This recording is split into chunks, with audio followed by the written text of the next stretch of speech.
Let's talk just a little more about the Common Core itself, its principles, its method of education. Can each of you sort of say a few words to the viewers to explain what those principles are, how they're different than traditional, and then say how you feel about that. Is that a good or bad thing? The idea behind the Common Core is to allow all students to have common exposure to all academic areas, so that one student in, let's say, Mayfield is not going to be studying something that someone in Cleveland or Berea is not going to be studying. So the idea was to have a uniform curriculum, nationwide really. This is not just Ohio.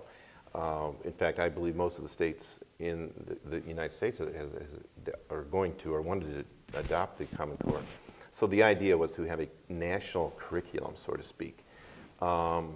And I don't see anything wrong with that general idea, but then when you throw in all these other state tests, you know, city tests, county, everything else, then it becomes a bit too much. You know, it'd be nice if you would have a graduation, you know, test, the SAT or the ACT, and make that the standard for graduation, rather than all these other tests. It takes a lot of time, a lot of money, a lot of energy. Not very exciting. Cori? The way I understand the Common Core came to be was that the colleges, business, came to the schools and said, you are sending students out into the world that are book smart, but they're not very common sense smart. And so the Common Core initiative was actually a collaboration between the school districts, the state, the businesses, the colleges, and they came together to come up with the Common Core initiatives, what they wanted children to be able to do.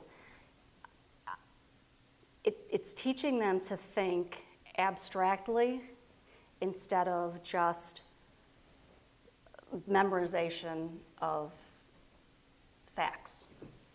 It's teaching them to think for themselves and to be able to troubleshoot. And the idea being that you're generating students that are just going to be overall just bright kids. And I can't see anything wrong with that. The concept of Common Core is I think, great. Now, how it's been executed could have been better, and how it's being measured definitely is a work in progress.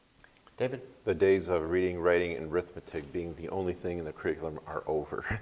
We now have relevance and real-world application, and if what you are teaching cannot be applied to the real world in a very practical way, you're not going to teach it. It's all about, you know, making it very practical, very real. It's not just about reading, writing, and arithmetic anymore. Sorry, it's going to be much more difficult, much more creative in a way.